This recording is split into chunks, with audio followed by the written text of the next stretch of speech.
The development application approved by the Gosford Council allows for a 12 by 20 metre two-storey building, parking space for 30 cars and a loading bay for trucks. But it's not the plant itself which is causing the storm. In order to build it, 2,000 metres of the Coolewong foreshore must be reclaimed, and it's that the residents are actively opposed to. They say the dumping of fill into Brisbane waters will cause pollution and siltation that will eventually destroy the area as a haven for marine and bird life.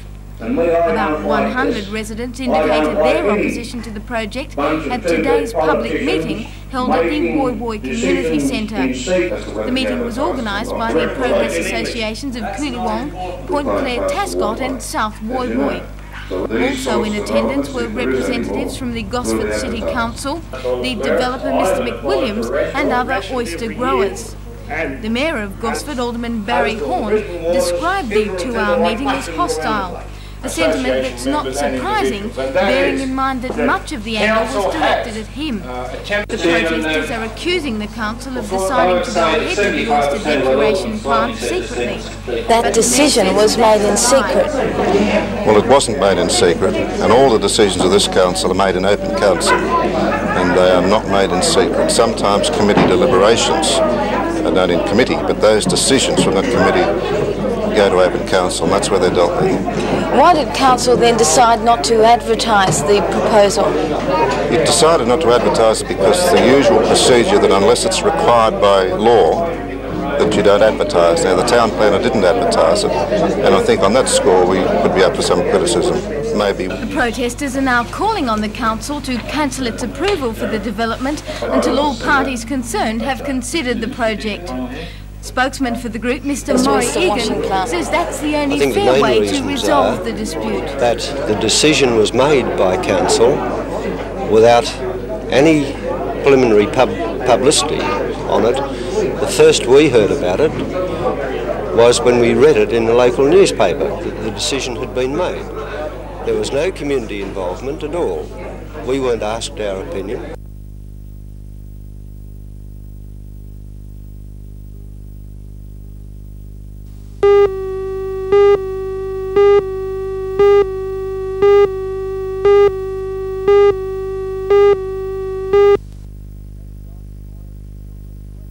Thanks, John. Good morning. Well, a very pleasant 4 degrees out here at the moment, a little bit chilly. The wind's blowing offshore, and after the big swell of the last few days, the waves now quite a deal smaller. Wave height this morning is around 1.2 to 1.5 metres on most of the sets, occasionally just a little bit bigger around the 1.8 metre mark, but not all that frequent. The swell's really fading quickly. With the offshore winds, today's waves look like being excellent quality, especially later in the morning when the tide starts to go out. It's just a little bit high at the moment. You can see the results of the big seas over the last couple of days. The swell now coming right up the beach with the tide, and a lot of sand being washed away from most of our beaches. If you'd like to go for a swim this morning, please still take care. There are strong sweeps to the north and also very bad rips at all of our city beaches. And now look at the weather. Local fogs and frosts. A cool to mild and mostly sunny day. Northwesterly winds at 5 to 15 knots, freshening to 10 to 20 knots. That's 10 to 30 kilometres per hour, freshening to 20 to 40 kilometres per hour, and seas slide inshore on a moderate swell but decreasing. Newcastle expecting a top today of 19 degrees. It's got a long way to go. It's going 16 degrees. High tide will be at 5 minutes past 9 this morning, 1.4 metres. The following low tide at 2:33 this afternoon, 0.4 of a metre. And the outlook for Tuesday, a cooler southwesterly change, but with sunny periods. Well, there we have it. The fog's just starting to develop along the coast here at the moment. A top of 19 degrees coming up for Newcastle. Offshore winds and waves around 1.2 to 1.5 metres for the board riders. Have a great day, whatever you're doing. Back to you, John.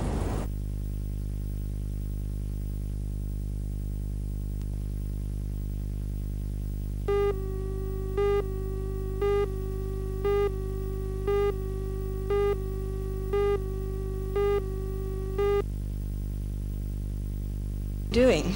27-year-old Derek Frew, a Navy helicopter pilot from Nowra, drifted ashore in his disabled sloop at Manning Point east of Taree. He spoke about his ordeal from his hospital bed last night with Robin Wade. The water police at Nelson Bay, I think it is, started organising themselves to come out and find me, and before they got out there I had a second capsize which wiped out all my electrical equipment in the boat, so I couldn't talk to anybody. And what were you able to do then? You were still in the cabin? At that stage, no, I was thrown into the water. I was attached to the boat by my lifeline. I pulled myself back on board and acted naturally and started bailing. So what's happened since then? What have you been doing? Since then I've been basically trying to keep the boat afloat. It's been very rough out there. I've been bailing 24 hours a day for the last 2 or 3 days. I don't know how long it's been. And rigging up storm anchors and things to keep the boat pointing basically in a safe direction. What was the worst period? After the first capsize, when I looked back into the boat and it was full of water, I thought she's going to go.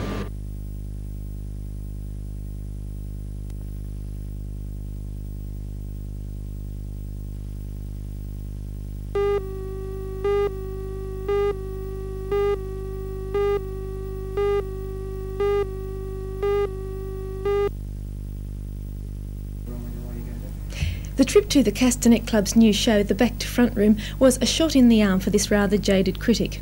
In a year where there have been too few theatrical highlights to date, the seemingly inexhaustible energy, the fun, wit and ingenuity of this group revived my faith in the power of the theatre.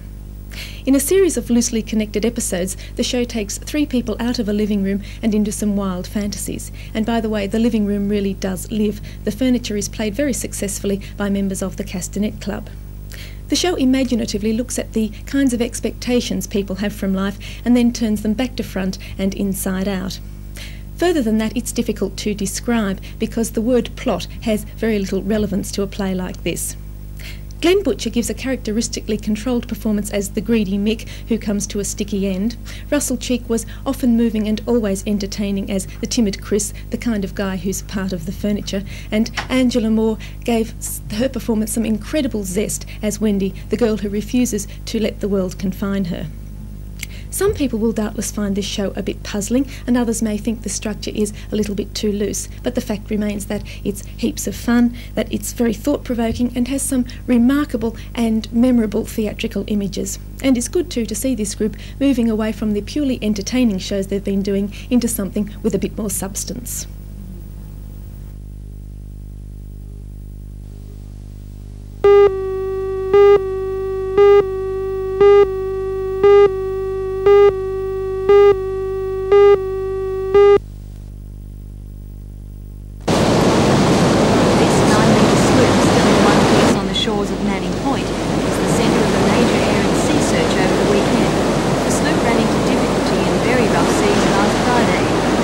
Wrong weather information. How do you feel about that? But managed to keep the vessel afloat as he waited for help, which never came. Last night, Derek was in hospital recovering from his ordeal, receiving medical attention for a few cuts and abrasions. Then they got their final message from let off 6 flares as he drifted way out to sea in a bid to alert passing ships. On Sunday, as the seas abated, he managed to drift into Manning Point. He was helped ashore by members of the nearby bowling club, who gave him a few stiff rums and some warm clothing. Derek says he was off Port Stephens when the drama began. He went as far out to sea as possible to avoid the rough conditions, unbeknownst to his search party.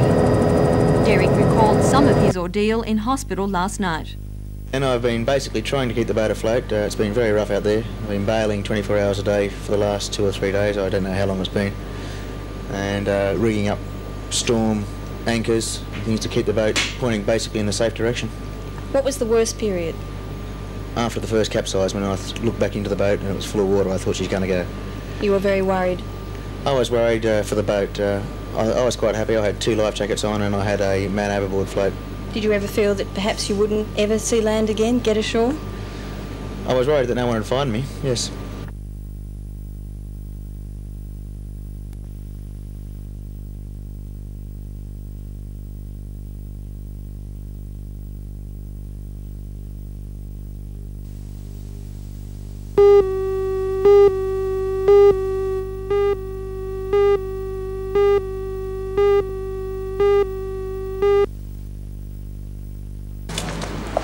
A man was charged late last night after the discovery of parts of the victim's body in bushland near Heddon Greedy yesterday.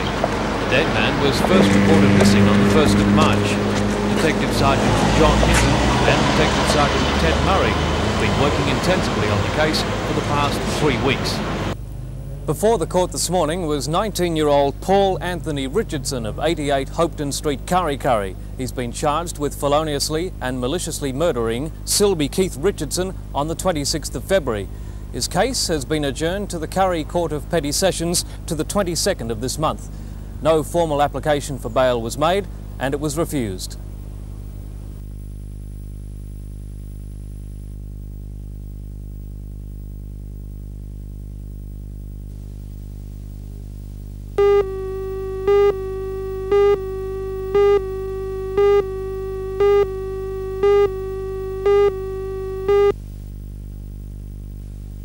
At the moment, of course, we've been caught out with the strike leaving children in certain venues, for example Broken Hill, and we had to bring them back by bus. We had to bring another group back last week by charter bus, or interstate bus actually, and get them here at all sorts of hours and extra costing. What sort of extra cost are we looking at? Well, we're looking at, with the major buses, you're almost doubling the cost. It's not quite as much with the mini buses, but where you're chartering the larger buses, the coaches, you are actually doubling the cost. So far, has the Education Department in the Hunter region met all the sporting commitments? Yes, well, the department isn't actually meeting the costs. It's the children's levies which we put on them to cover our basic costs. And so far, with the funding we had at hand, and also the costing of the levies, we're just holding our own, but we are losing rapidly if this keeps up.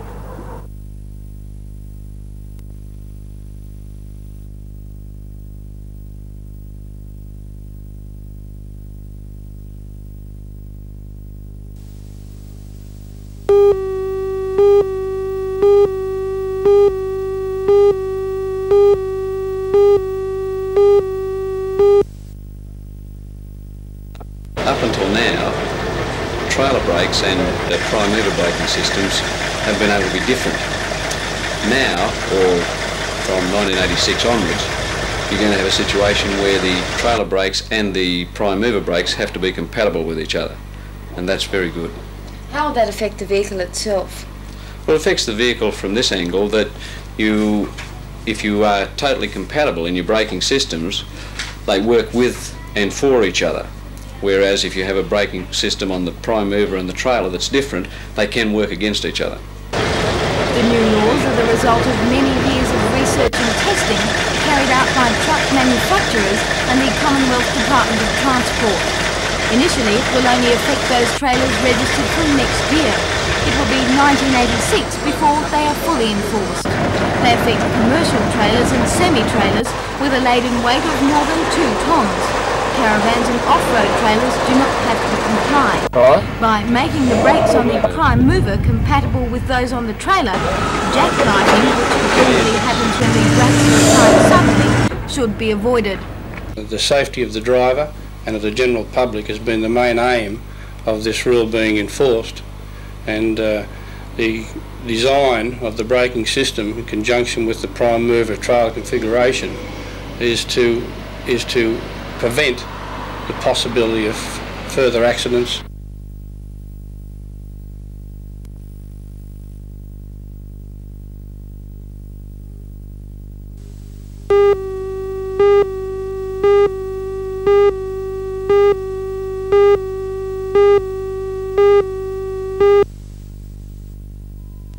Carrington Slipways has put forward a submission to build a surveillance and army support ship costing $200 million. It would be capable of carrying 6 Chinook helicopters, 4 Sea King anti-submarine helicopters and 230 troops. The proposed ship, which is a new design, would include the best features of HMAS Tobruk, which was built at Tomigo for the Navy. But the ship would also include a full-length flight deck and a hangar space below. The member for Maitland, Mr Alan Walsh, will lobby Canberra in a bid to gain Commonwealth support. He anticipates that the contract would mean another 1,800 jobs in the community, as well as providing ongoing work for the existing workforce of the Slipways. The proposal has already stimulated overseas interest, but the government's nod is the main objective at this stage. Well, I firmly believe that our new government are very pro-buying in Australia. They have expressed definite views on what should be done in Australia, and if they do agree, as our Minister for Defence says, that they need a helicopter platform, we're confident we can do it, and we believe that we should be given the chance to prove it. Great, okay.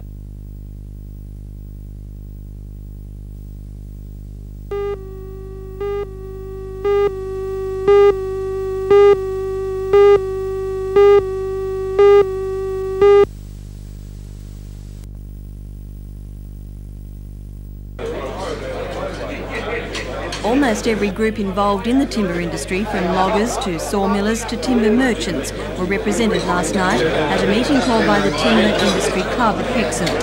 It is hoped through this combined approach that the fall-off in demand for local timber can be reversed. Timber mills at Stroud and Bulahdelah are operating only 3 or 4 days a week because of the downturn in the building industry. Already many jobs have been lost. But it's not only the economic climate hitting the industry. Spokesman Mr Rod Scott says demands by conservationists and timber imports are also hurting. That our sawmillers in this area cannot produce timber as cheap as what we can import timbers from the west coast of America and also from New Zealand. Would you like to see this situation changed? Well, we would like to see the situation change, but the problem is that our royalties and we cannot overcome the cost of our labour factor in the wages. Everybody's got to take home a wage. But the problem is our royalties from the government of today is costing the sawmiller so much that he's only working a 3 and 4 day week now with the downturn of the building industry, and I think with the royalties that he's also paying, he's going to go out of business very quickly unless something's done. How do you hope to improve the situation here? Well, we hope this evening we've got representatives of the sawmillers, we've got the timber merchants, we've got the builders, we've got architects, we've got everybody here that's associated and political members. Of course, we've got Nick Griner here this evening. We've got every member here associated with the trade to talk about it and see if we can work out some solution so as we can put the whole industry back as a viable proposition. Thank you. All right. That's all. Good.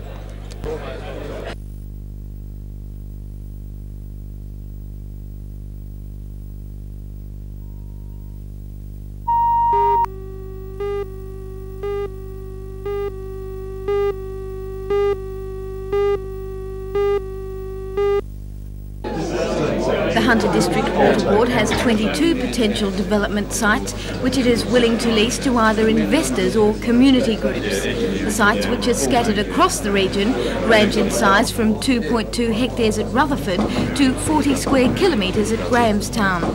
The board will allow any type of recreational development, whether it be a sporting facility, a barbecue and picnic ground or a motel. It has, however, been made clear that environmental considerations will be taken into account before any proposal is approved. More than 60 people attended today's conference, a response which has left the Water Board President Dr John Patterson confident that some development will be underway by next year. Development which he believes will not only benefit the Water Board but the region as a whole. We've got some terrific land which we've tied up in the past just to protect water supply or sewage facilities. That can be done without sterilising vast tracts of land. All it needs is active management and sensible engineering that's completely within present capabilities, and we're simply trying to get rid of the conservatism of the past and make the best use of the resources entrusted to us. Does the board expect to make much money out of the scheme? We certainly wouldn't want to lose money. If we make some, that'll be a big plus. But the first objective of the whole program really is to create a community benefit, to improve the facilities available in the region and to attract some tourist dollars.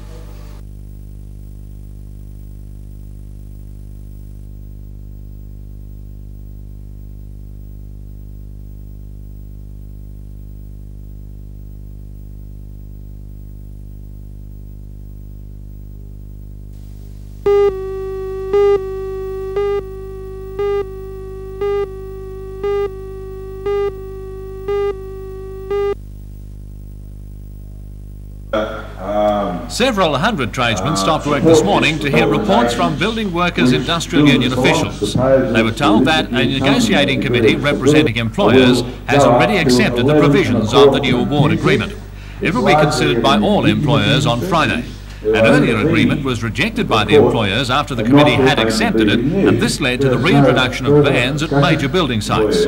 State Assistant Secretary of the BWIU, Mr Don McDonald, says he's confident employers will accept the proposals this time, leading to harmony in the industry. Well, we've achieved an increase of about $17.50 in our allowances, including a new special $7.50 industry stabilisation allowance, and an agreement outlawing practices such as cash-in-hand payments.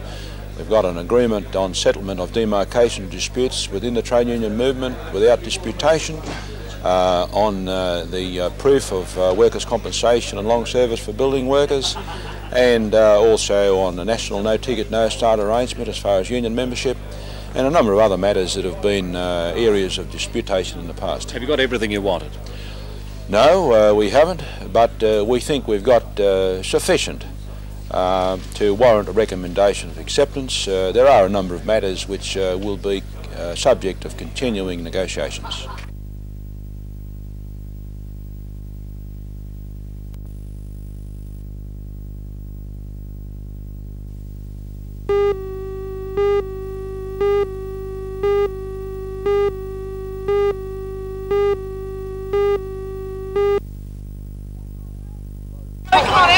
Lowe, seen here in action last night during KB's 2-0 win over West Wallsend, will undoubtedly be missed by Newcastle.